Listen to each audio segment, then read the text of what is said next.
हरे कृष्णा। राधे राधे। कैसे हैं आप सब लोग? मुझे उम्मीद है आप सभी लोग बहुत अच्छे होंगे, खुश होंगे और अपनी अपनी लाइफ में बहुत ही अच्छे से इंजॉय कर रहे होंगे। और हमारे राधे कृष्णा जी की कृपा, हमारे बिहारी जी की कृपा आप सभी पर खूब जम जम कर बरस रही होगी, खूब भर भर कर बरस रही होगी। ठीक है, वीडियो को एंड तक जरूर देखिएगा। वीडियो को लाइक, शेयर एंड सब्सक्राइब जरूर से कीजिएगा। Let's continue and stay connected. प्रेम से बोलिए आप सभी मेरे साथ, राधे राधे।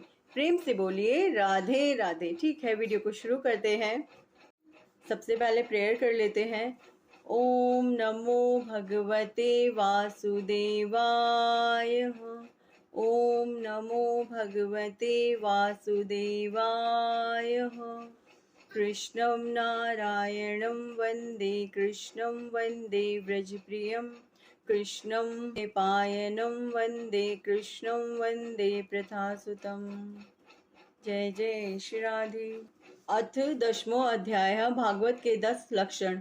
श्री सुखदेव जी कहते हैं, परीक्षित, इस भागवत पुराण में सर्ग, विसर्ग, स्थान, पोषण की उति, मनवंतर, ईशानु कथा, निरोध, मुक्ति और आश्रय, इन 10 विषयों का वर्णन है। इनमें जो 10वां आश्रय तत्व है उसी का ठीक ठीक निश्चय करने के लिए कहीं श्रुति से, कहीं तात्पर्य से और कहीं दोनों के अनुकूल अनुभव से महात्माओं ने अन्य 9 विषयों का बड़ी सुगम रीति से वर्णन किया है। ईश्वर की प्रेरणा से गुणों में शोभ होकर रूपांतर होने से जो आकाशादि पंचभूत, शब्दादि तन्मात्राएं, इंद्रिया, अहंकार और महतत्व की उत्पत्ति होती है उसको सर्ग कहते हैं। उस विराट पुरुष से उत्पन्न ब्रह्मा जी के द्वारा जो विभिन्न चराचर सृष्टियों का निर्माण होता है उसका नाम है विसर्ग। प्रतिपद नाश की ओर बढ़ने वाली सृष्टि को एक मर्यादा में स्थिर रखने से भगवान विष्णु की जो श्रेष्ठता सिद्ध होती है उसका नाम स्थान है। अपने द्वारा सुरक्षित सृष्टि में भक्तों के ऊपर उनकी जो कृपा होती है उसका नाम है पोषण। मनवंतरों के अधिपति जो भगवत भक्ति और प्रजापालन रूप शुद्ध धर्म का अनुष्ठान करते हैं उसे मनवंतर कहते हैं। जीवों की वे वासनाएं जो कर्म के द्वारा उन्हें बंधन में डाल देती है उसी नाम से कही जाती है। भगवान के विभिन्न अवतारों के और उनके प्रेमी भक्तों की विविध आख्यानों से युक्त गाथाएं ईश कथा है। जब भगवान योग निद्रा स्वीकार करके शयन करते हैं तब इस जीव का अपनी उपाधियों के साथ उनमें लीन हो जाना निरोध है। अज्ञान कल्पित कर्तव्य, भोक्तृत्व आदि अनात्म भाव का परित्याग करके अपने वास्तविक स्वरूप परमात्मा में स्थित होना ही मुक्ति है। परीक्षित, इस चराचर जगत की उत्पत्ति और प्रलय जिस तत्व से प्रकाशित होते हैं वह परम ब्रह्म ही आश्रय है। शास्त्रों में उसी को परमात्मा कहा गया है। जो नेत्र आदि इंद्रियों का अभिमानी दृष्टा जीव है वही इंद्रियों के अधिष्ठाता देवता सूर्य आदि के रूप में भी है और जो नेत्र गोलोक आदि से युक्त दृश्य देह है वही उन दोनों को अलग अलग करता है। इन तीनों में यदि एक का भी अभाव हो जाए तो दूसरे दो की उपलब्धि नहीं हो सकती। अतः जो इन तीनों को जानता है वह परमात्मा ही सबका अधिष्ठान आश्रय तत्व है। उसका आश्रय वह स्वयं ही है, दूसरा कोई नहीं है। जब पूर्वोक्त विराट पुरुष ब्रह्मांड को फोड़कर निकला तब वह अपने रहने का स्थान ढूंढने लगा और स्थान की इच्छा से उस शुद्ध संकल्प पुरुष ने अत्यंत पवित्र जल की सृष्टि की।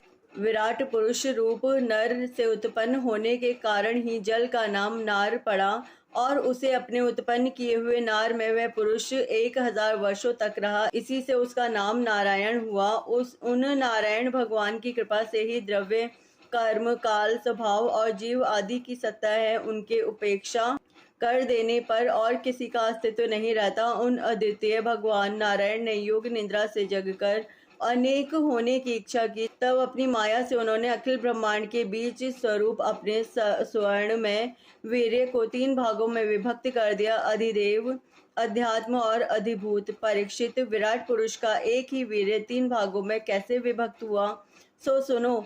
विराट पुरुष के हिलने डोलने पर उनके शरीर में रहने वाले आकाश से इंद्रिय बल, मनोबल और शरीर बल की उत्पत्ति हुई।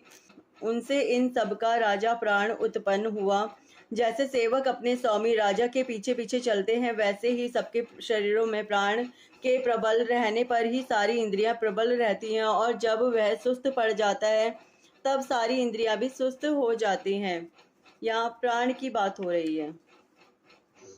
वैसे ही यहाँ बोला जा रहा है, जैसे सेवक अपने स्वामी राजा के पीछे चलते, वैसे ही सबके शरीर में प्राण के प्रबल रहने पर ही सारी इंद्रियां प्रबल रहती हैं, प्राण, ठीक है ना। और जब वह सुस्त पड़ता है तो उसी के साथ साथ इंद्रियां भी सुस्त पड़ जाती हैं। जब प्राण जोर से आने जाने लगा तब विराट पुरुष को भूख प्यास का अनुभव हुआ। खाने पीने की इच्छा करते ही सबसे पहले उनके शरीर में मुख प्रकट हुआ। मुख से तालु और तालु से रसेंद्रिय प्रकट हुई। इसके बाद अनेकों प्रकार के रस उत्पन्न हुए जिन्हें रसना ग्रहण करती है। जब उनकी इच्छा बोलने की हुई तब वाक इंद्रिय, उसके अधिष्ठात्र देवता अग्नि और उनका विषय बोलना, ये तीनों प्रकट हुए। इसके बाद बहुत दिनों तक उस जल में ही वे रुके रहे। श्वास के वेग से नासिका छिद्र प्रकट हो गए। तब उन्हें सूंघने की इच्छा हुई। तब उनकी नाक घ्राणेन्द्रिय आकर बैठ गईं और उसके देवता गंध को फैलाने वाले वायुदेव प्रकट हुए। पहले उनके शरीर में प्रकाश नहीं था, फिर जब उन्हें अपने को तथा दूसरी वस्तु को देखने की इच्छा हुई तब नेत्रों के छिद्र, उनका अधिष्ठाता सूर्य और नेत्रेंद्रिय प्रकट हो गए। इन्हीं से रूप का ग्रहण होने लगा। जब वेद रूप ऋषि विराट पुरुष को स्तुतियों के द्वारा जगाने लगे तब उन्हें सुनने की इच्छा हुई। उसी समय कान, उनकी अधिष्ठात्र देवता, दिशाएं और श्रोतेंद्रिय प्रकट हुई। इसी से सब शब्द सुनाई पड़ता है। जब उन्होंने वस्तुओं की कोमलता, कठिनता, हल्कापन, भारीपन, उष्णता और शीतलता आदि जाननी चाहिए तब उनके शरीर में चर्म प्रकट हुआ। पृथ्वी में से जैसे वृक्ष निकल कर आते हैं वैसे ही उसी प्रकार उस चर्म में रोए पैदा हुए और उसके भीतर बाहर रहने वाला वायु भी प्रकट हो गया। स्पर्श ग्रहण करने वाली त्वचा इंद्रिय भी साथ ही साथ शरीर में चारों ओर लिपट गई और उससे उन्हें स्पर्श का अनुभव होने लगा। जब उन्होंने अनेकों प्रकार के कर्म करने की इच्छा हुई तब उनके हाथ उग गए। उन हाथों में ग्रहण करने की शक्ति हस्तेंद्रिय तथा उनके अधिदेवता इंद्र प्रकट हुए और दोनों के आश्रय से होने वाला ग्रहण रूप कर्म भी प्रकट हो गया। जब उन्हें अभिष्ट स्थान पर जाने की इच्छा हुई तब उनके शरीर में पैर उग आए। चरणों के साथ ही चरण इंद्रिय के अधिष्ठाता रूप में वहां स्वयं यज्ञ पुरुष भगवान विष्णु स्थित हो गए और उन्हीं में चलना रूप कर्म प्रकट हुआ। मनुष्य इसी चरणेंद्रिय से चलकर यज्ञ सामग्री एकत्रित करते हैं।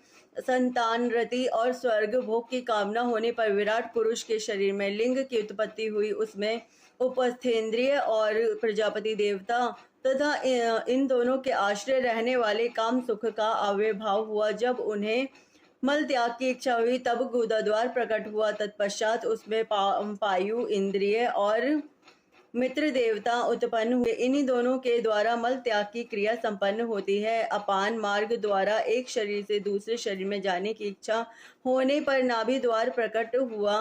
उससे अपान और मृत्यु देवता प्रकट हुए। इन दोनों के आश्रय से ही प्राण और अपान का बिछोह यानी मृत्यु होती है। जब विराट पुरुष को अन्न जल ग्रहण करने की इच्छा हुई तब कोख, आते और नाड़ियां उत्पन्न हुई। साथ ही कुक्षी के देवता समुद्र, नाड़ियों के देवता नदियां एवं तुष्टि और पुष्टि, ये दोनों उनके आश्रित विषय उत्पन्न हुए। जब उन्होंने अपनी माया पर विचार करना चाहा तब हृदय की उत्पत्ति हुई। उससे मन रूप इंद्रिय और मन से उसका देवता चंद्रमा तथा विषय, कामना और संकल्प प्रकट हुए। विराट पुरुष के शरीर में पृथ्वी, जल और तेज से 7 धातुएं प्रकट हुई। त्वचा, चर्म, मांस, रुधिर, मेद, मज्जा और अस्थि। इसी प्रकार आकाश, जल और वायु से प्राणों की उत्पत्ति हुई। श्रोतादि सब इंद्रियां शब्द आदि विषयों को ग्रहण करने वाली हैं। वे विषय अहंकार से उत्पन्न हुए हैं। मन सब विकारों का उत्पत्ति स्थान है और बुद्धि समस्त पदार्थों का बोध कराने वाली है। मैंने भगवान के इस स्थूल का वर्णन तुम्हें सुनाया है। यह बाहर की ओर से पृथ्वी, जल, तेज, वायु, आकाश, अहंकार, महतत्व और प्रकृति, इन 8 आवरणों से घिरा हुआ है। इससे परे भगवान का अत्यंत सूक्ष्म रूप है। वह अव्यक्त, निर्विशेष, आदि, मध्य और अंत से रहित एवं नित्य है। वाणी और मन की वहां तक पहुंच नहीं है। मैंने तुम्हें भगवान के स्थूल और सूक्ष्म, व्यक्त और अव्यक्त जिन 2 रूपों का वर्णन सुनाया है, ये दोनों ही भगवान की माया के द्वारा रचित है। इसलिए विद्वान पुरुष इन दोनों को ही स्वीकार नहीं करते। वास्तव में भगवान निष्क्रिय है। अपनी शक्ति से ही वे सक्रिय बनते हैं। फिर तो वे ब्रह्मा का या विराट रूप धारण करके वाच्य और वाचक शब्द और उसके अर्थ के रूप में प्रकट होते हैं और अनेकों नाम रूप तथा क्रियाएं स्वीकार करते हैं।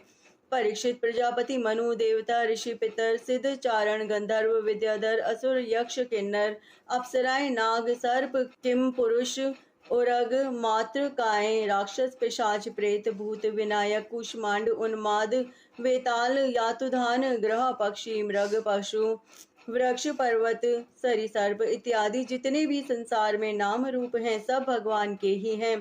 संसार में चर और अचर भेद से दो प्रकार के तथा जरायुज, अंडज, स्वेदज और उदज भेद से चार प्रकार के जितने भी जलचर, थलचर और आकाशचारी प्राणी हैं सब के सब शुभ, अशुभ और मिश्रित कर्मों के तदनुरूप फल हैं। सत्तत्व की प्रधानता से देवता, रजोगुण की प्रधानता से मनुष्य और तमोगुण की प्रधानता से नारकीय योनियां मिलती हैं। इन गुणों में भी जब एक गुण दूसरे दो गुणों से अभिभूत हो जाता है तब प्रत्येक गति के तीन तीन भेद और हो जाते हैं। वे भगवान जगत के धारण पोषण के लिए धर्म में विष्णु रूप स्वीकार करके देवता, मनुष्य और पशु पक्षी आदि रूपों में अवतार लेते हैं तथा विश्व का पालन पोषण करते हैं। प्रलय का समय आने पर वे ही भगवान अपने बनाए हुए इस विश्व को कालिंगनी स्वरूप रुद्र का रूप ग्रहण करके अपने में वैसे ही लीन कर लेते हैं जैसे वायु मेघमाला को। परीक्षित, महात्माओं ने अचिंत्य ऐश्वर्य भगवान का इसी प्रकार वर्णन किया है, परंतु तत्व ज्ञानी पुरुषों को केवल इस सृष्टि, पालन और प्रलय करने वाले रूप में ही उनका दर्शन नहीं करना चाहिए, क्योंकि वे तो इससे परे भी हैं। सृष्टि की रचना आदि कर्मों का निरूपण करके पूर्ण परमात्मा से कर्म या कर्तापन का संबंध नहीं जोड़ा गया है, वह तो माया से आरोपित होने के कारण कर्तव्य का निषेध करने के लिए ही है। यह मैंने ब्रह्मा जी के महाकल्प का अवतार कल्पों के साथ वर्णन किया है। सब कल्पों में सृष्टि क्रम एक सा ही है, अंतर है तो केवल इतना ही कि महाकल्प के प्रारंभ में प्रकृति से क्रमशः महतत्ववादी की उत्पत्ति होती है और कल्पों के प्रारंभ में प्राकृतिक सृष्टि तो ज्यों की त्यों रहती ही है। चराचर प्राणियों की वैकृत सृष्टि नवीन रूप से होती है। परीक्षित, काल का परिमाण कल्प और उसके अंतर्गत मनवंतरों का वर्णन आगे चलकर करेंगे। अब तुम पद्म कल्प का वर्णन सावधान होकर सुनो। शौनक जी ने पूछा, सूत जी, आपने हम लोगों से कहा था कि भगवान के परम भक्त विदुर जी ने अपने अति दुस्तयज कुटुंबियों को भी छोड़कर पृथ्वी के विभिन्न तीर्थों में विचरण किया था। उस यात्रा में मैत्रेय ऋषि के साथ अध्यात्म के संबंध में उनकी बातचीत कहाँ हुई और मैत्रेय जी ने उनके प्रश्न करने पर किस तत्व का उपदेश किया? सूत जी, आपका स्वभाव बड़ा सौम्य है, आप विदुर जी का वह चरित्र हमें सुनाइए। उन्होंने अपने भाई बंधुओं को क्यों छोड़ा और फिर उनके पास क्यों लौट आए?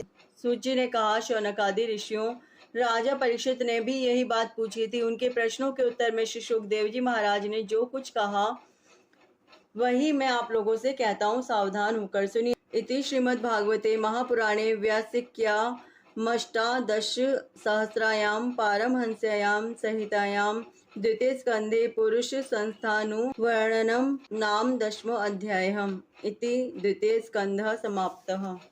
ओम ओम ओम। इसी के साथ द्वितीय स्कंध समाप्त होता है। अगली बार से हम तृतीय स्कंध पढ़ेंगे, ठीक है ना। देखिए, आप लोगों को ना भागवत कथा ऐसा लग रहा है अनइंटरेस्टिंग, मतलब ज़्यादा ना इंटरेस्टेड नहीं लग रहा आप लोगों को। देखिए, मैं सिर्फ इतना कहना चाहती हूँ, प्लीज़ सुना कीजिए भागवत कथा को भी सुना कीजिए। भागवत कथा ये मुक्ति का द्वार है। यदि आप मुक्ति चाहते हैं ना तो प्लीज़ इसे सुना कीजिए।